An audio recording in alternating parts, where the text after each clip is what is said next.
Okay, good afternoon. I am here with Joseph Medicis, who was president of the State Council from 2005 to 2006. And that's a nice picture of you back My then. goodness. Wow. So when you joined the State Council, were you a staff member, student, resident, or manager? I had just finished PharmD school and I got a call from Greg Simonak, who was the local president, and he suggested I join. So uh he was one of the first PharmDs in Syracuse, so I followed his footsteps and joined the organization. Yeah. So who did you meet that made you want to advance? Was there somebody specific, or you mentioned Yeah, Joe? Is there other people? no doubt Tom Lombardi. He was just an amazing guy.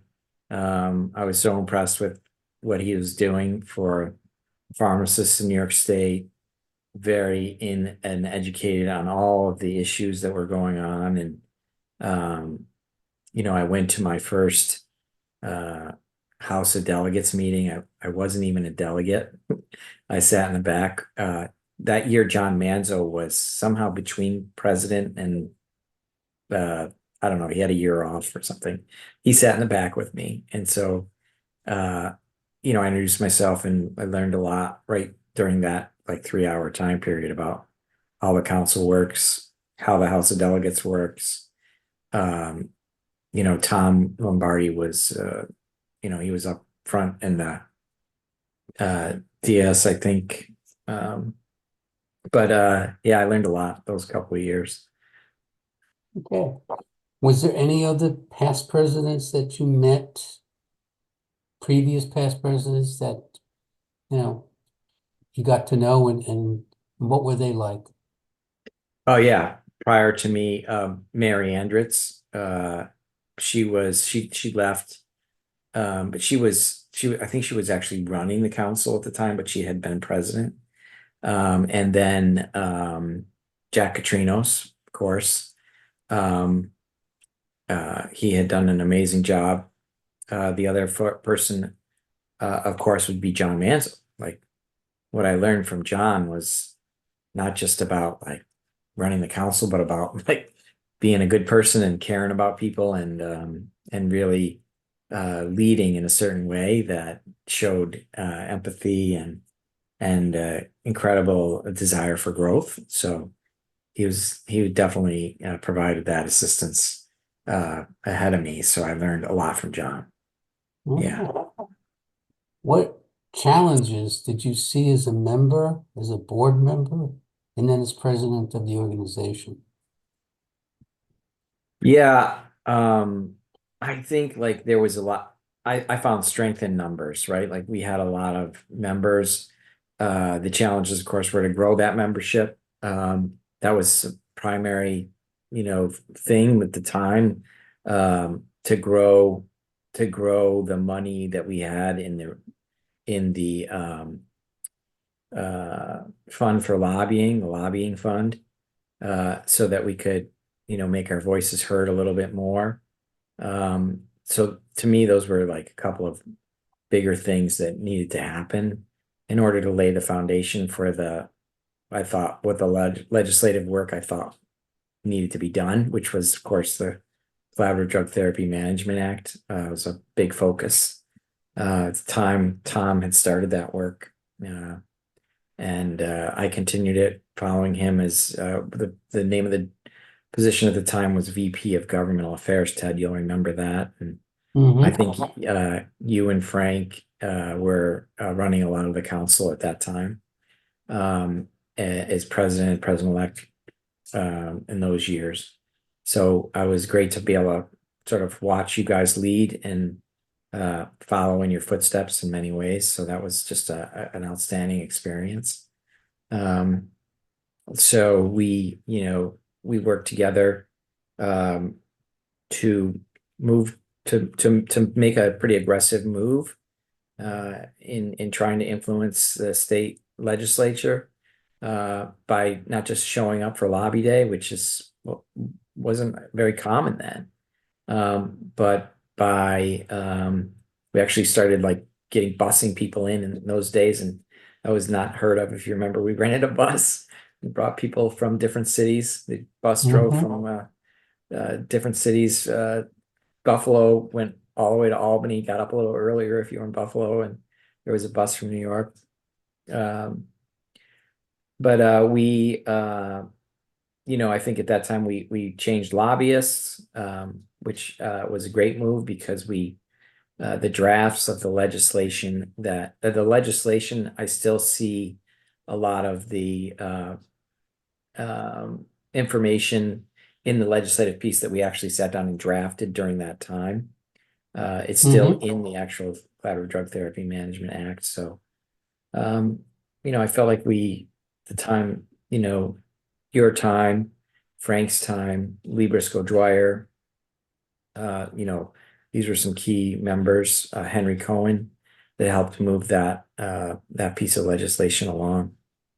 And I was told by ASHP at the time, by their lobbyists, that without the medical society buy-in, we would never, ever get CDTM passed. And in fact, we ended up the only state that ever passed CDTM over the objections of MISNY, the local medical society. So that was not, we did our best to negotiate with them, but that was not a fun negotiation, to say the least. But definitely some good times going back and dealing with some of those big issues. Okay. So how often did the board meet when you were president? And what was it like? Were they very organized? Was it very professional? Or was there more camaraderie and good times? Yeah, I'd say there was a lot of camaraderie.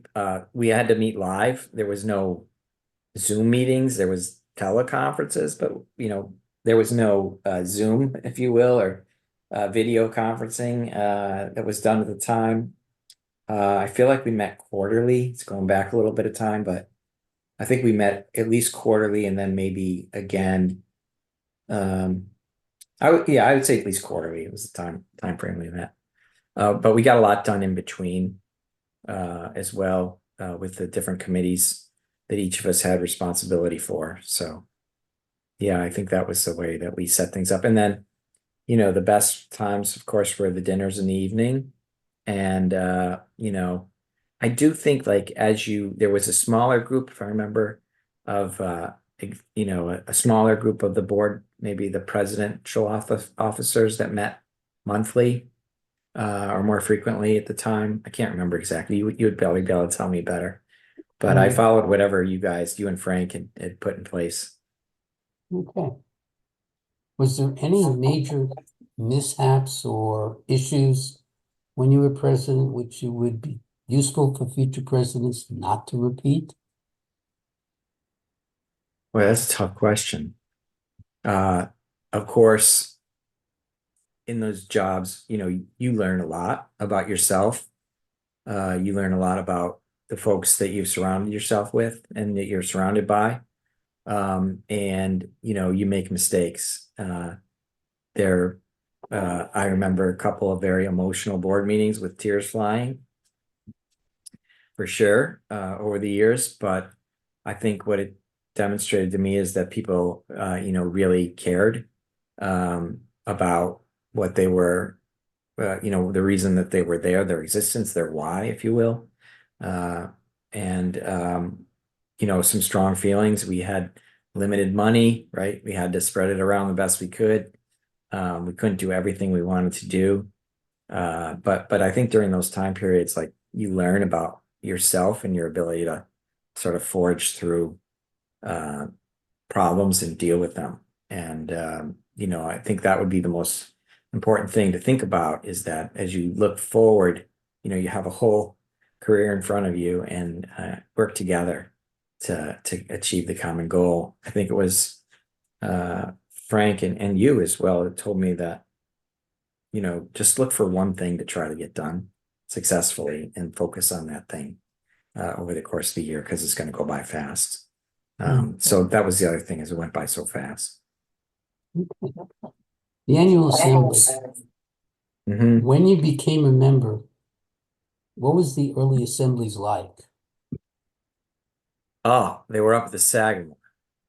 That was an amazing experience. The Sagamore was a great hotel for hosting the annual assemblies. Then we started to spread out across different places in the state. I think we tried Rochester, um, Buffalo. Maybe it was Rochester or Buffalo. I can't remember.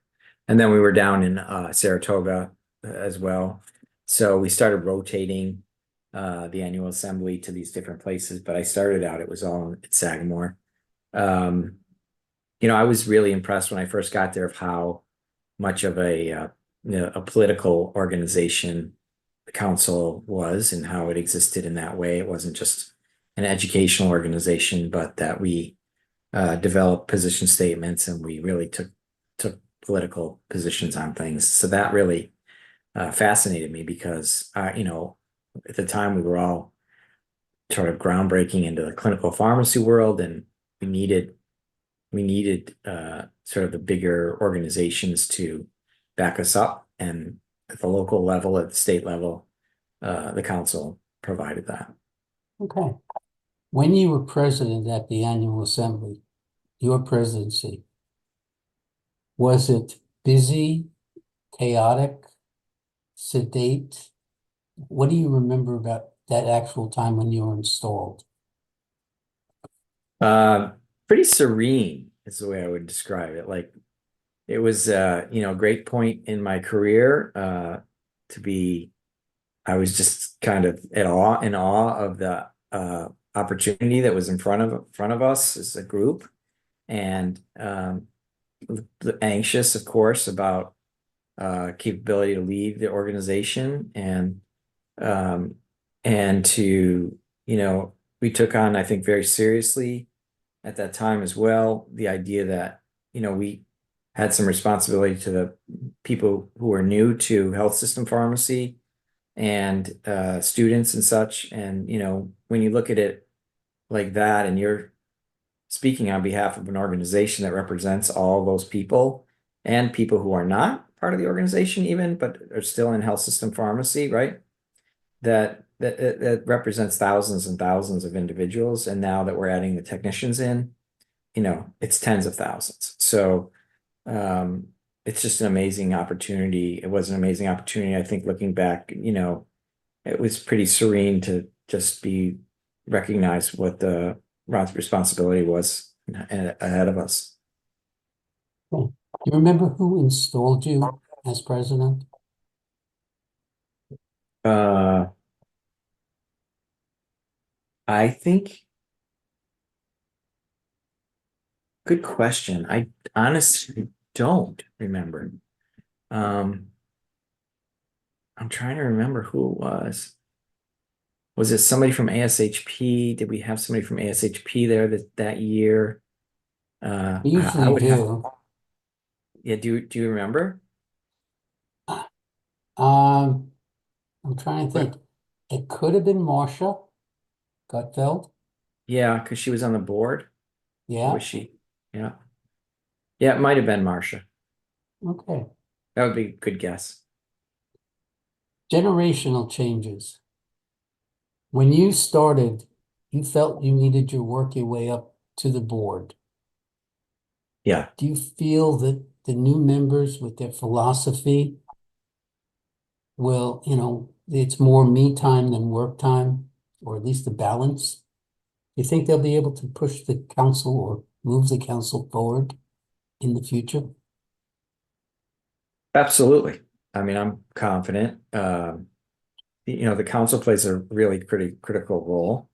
And as people look and recognize what that role is, and how that can be meaningful across the, you know, areas of practice of pharmacy, I don't know how anyone could look and say, this is not something that they would want to aspire to, if you were a leader, right? Like, if you felt like your backbone is part of being a leader, like it's in your genetics and your DNA, then as you look at those leaders and you see the influence that that has, not just across a bunch of health system pharmacists, but across, how pharmacists interact with nurses in the state, how the laws and rules are laid down, how regulations come about, how the Board of Pharmacy, looks upon health system pharmacy, and ensuring that we had our voice. At the time,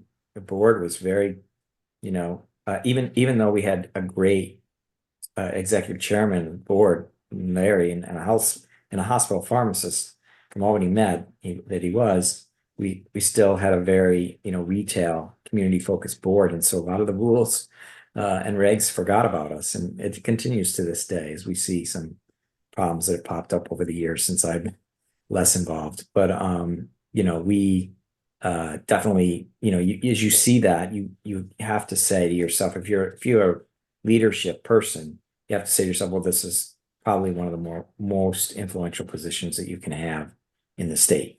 So as a pharmacist, which is pretty cool. It's pretty cool. All right. Any parting remarks or thoughts or nuggets that you want to impart onto future leaders of the council? I mean, look, we have the person who was president after me is now president of ASHP. I mean, think of how amazing that is, Lee Briscoe Dwyer. She was an amazing influence in my life, and she's an amazing leader. And I watched her grow as part of being as president of the council, on the board of pharmacy, on the board of directors for ASHP, and now president of the land, right, for all health system pharmacists. Absolutely amazing. So my parting words are like, never say never, right? Like, you can do it if you want to be involved and you want to be involved in the organization, work your way up, get involved. I think that your level of involvement drives a lot of people's appreciation for what you can do for the organization. And it is a time sink, a commitment. It's like a family discussion, but it's worth it in the end. I look back at this as one of like a great moment for me and the opportunity it gave me to catapult. Even now I'm in pharma, I take a lot of the things that I was taught at the council from leadership and leading the team that I lead now in small biotech companies. So I would say, it's an amazing experience, and people can, there's an opportunity there to really make the most of it. Okay, with that, I will end the recorded session.